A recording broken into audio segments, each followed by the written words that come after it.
যোৱা পৰহি মই ফেচবুক লাইভত এটা কথা উল্লেখ কৰিছিলোঁ যে অসম চৰকাৰৰ তৃতীয় আৰু চতুৰ্থ শ্ৰেণীৰ যি পৰীক্ষা হ'ব তাত আমি লোকসেৱা আয়োগৰ আৰ্হিত প্ৰিলিমছ আৰু মেইনছ আমি অনুষ্ঠিত কৰিম। দুই এজন ব্যক্তিয়ে মোক জনাইছে যে পৰীক্ষাত নতুন নিয়ম এই বছৰ কৰিব নালাগে, কাৰণ আৰু যিহেতু 2 মাহ আছে, গতিকে আমি পুৰণা বা আগৰবাৰৰ দৰে পৰীক্ষা পতাটো উচিত হ'ব। আমাৰ চৰকাৰখনে সদায় ৰাইজৰ কথা শুনিবৰ বাবে চেষ্টা কৰে, কাৰণ আমি বিশ্বাস কৰোঁ লাও যেনেকৈ পাতৰ তলত থাকে, চৰকাৰো ৰাইজৰ তলত থাকে, ৰাইজৰ ঊৰ্ধত নহয়। যিসকলে মোক এই পৰামৰ্শটো দিছিল, দুই এজনে অলপ গালি গালাজো কৰিছে আৰু কিছুমানে ভালকৈ পৰামৰ্শটো দিছে।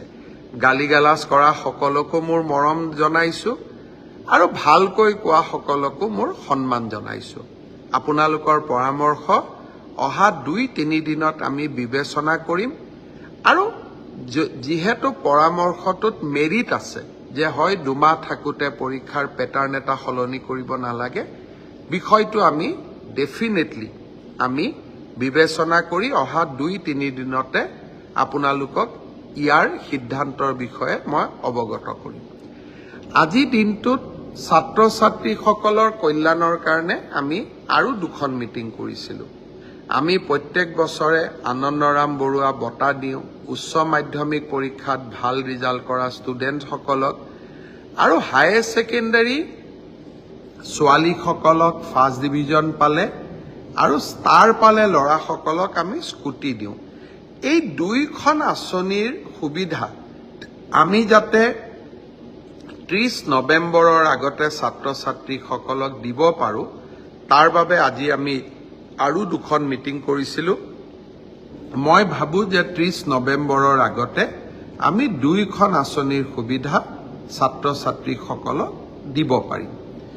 বহু সময়ত কিছুমান বাতৰি কাকত আদিয়ে প্ৰচাৰ কৰে যে চৰকাৰে নামভৰ্তি কৰি চৰকাৰে টকা সংগ্ৰহ কৰে, চৰকাৰৰ ৰাজহলৈকে টকা আনে।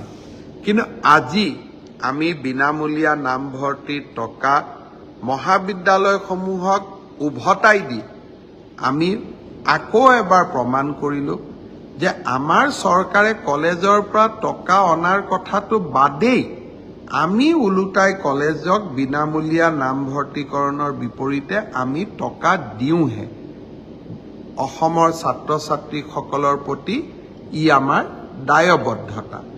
আনকি কোনোবা এখন কলেজত নামভৰ্তিৰ কাৰণে প্ৰধান শিক্ষক বা অধ্যক্ষজনে 600 টকা লৈছে, তাৰো মই খবৰ পালে নিৰাময়ৰ প্ৰচেষ্টা কৰোঁ।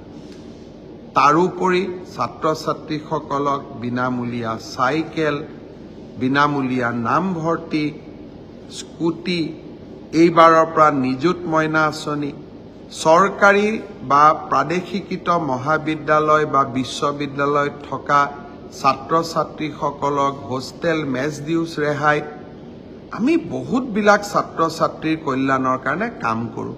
আৰু এনে কাম ভাৰতবৰ্ষৰ খুব কম ৰাজ্যতহে হয়। নিৰ্বাচনী প্ৰচাৰৰ কাৰণে মই যেতিয়া বেলেগ ৰাজ্যত যাওঁ, মই যেতিয়া তাৰ ৰাইজক কওঁ যে আমাৰ চৰকাৰে হায়াৰ ছেকেণ্ডেৰীত ফাৰ্ষ্ট ডিভিজন পালে ছোৱালীক স্কুটি দিয়ে, তেওঁলোকে চকু থৰ লাগি মোৰ ফালে চাই থাকে। বহুতে ভাবে মই অসত্য কথা কৈছোঁ। মই যেতিয়া কলিকতাত গৈ কওঁ যে কলিকতাতকৈ অসমৰ পেট্ৰল ডিজেল সস্তাত দিওঁ, আমি কলিকতাতকৈ অসমত পেট্ৰল ডিজেলৰ দাম কম, কলিকতাৰ মানুহে মোক বিশ্বাস নকৰে। কিন্তু গুগলত পৰীক্ষা কৰিলে আপোনালোকেও গম পাব যে গুৱাহাটীত পেট্ৰল ডিজেলৰ দাম কলিকতাতকৈ কম। আমাৰ ৰাজ্যখন সৰু, কিন্তু আত্ম অভিমান আমাৰ আছে। সম্পদ নাথাকিলেও কাম কৰাৰ সদিচ্ছা আছে, আৰু সেইকাৰণে আমি নিৰলসভাৱে ৰাইজৰ হৈ কাম কৰি যোৱাৰ প্ৰচেষ্টা কৰোঁ। আজি ৰাতিপুৱা এটা বিতৰ্ক আছিল যে কলেজত প্ৰফেচাৰ বা চতুৰ্থ বৰ্গৰ কৰ্মচাৰী, তৃতীয় বৰ্গৰ কৰ্মচাৰী হ'বৰ কাৰণে PRCৰ ব্যৱস্থাটো চৰকাৰে উইথড্ৰ কৰিছে। কিছুমানে ৰাতিপুৱাই মই বাতৰি কাকতত সমালোচনা দেখা পাইছিলোঁ। মই শিক্ষামন্ত্ৰীক সুধিছিলোঁ যে আমাৰ PRCৰ ব্যৱস্থাটো প্ৰত্যাহাৰ কৰা হৈছে নেকি।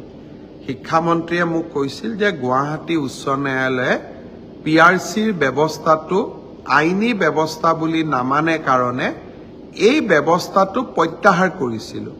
কিন্তু তাৰ পৰিৱৰ্তে আমি এটা ডাঙৰ ছেফগাৰ্ড দিছিলোঁ যে অসমত যদি কোনোবাই চাকৰি কৰিব খোজে তেওঁ অসমীয়া, বড়ো বা বৰাক উপত্যকাত চাকৰি কৰিব খুজিলে বঙালী, হিন্দী ভাষা জানিব লাগিব। অৰ্থাৎ লোকেল লেংগুৱেজ নাজানিলে আমাৰ অসমৰ মহাবিদ্যালয় হওক, চৰকাৰী কাৰ্যালয়তে হওক কোনেও চাকৰি কৰিব নোৱাৰে। অৰ্থাৎ আমি লোকেল লেংগুৱেজৰ ওপৰত ইমানেই গুৰুত্ব দিছিলোঁ যাতে বাহিৰৰ পৰা কোনেও আহি অসমত চাকৰি ল'ব নোৱাৰে। সি যি কি নহওক, এতিয়া আমি দুইটা নিয়ম কৰিছোঁ যে PRCও লাগিব আৰু লোকেল লেংগুৱেজো জানিব লাগিব। মই ভাবোঁ যে অসমৰ প্ৰতিটো পোষ্ট, প্ৰতিটো চাকৰি আমি অসমৰ স্থায়ী বাসিন্দা, PRC ডক্টৰ মনমোহন সিঙৰো আছে, কিন্তু প্ৰকৃত স্থায়ী বাসিন্দাই যাতে চৰকাৰী চাকৰি পায় তাৰ বাবে আমাৰ প্ৰচেষ্টা অব্যাহত থাকিব। ৰাইজে আমাক সমালোচনাও কৰিব, মৰমো কৰিব, আদৰো কৰিব। ৰাইজৰ প্ৰতি আমি দায়বদ্ধ হৈ থাকিম।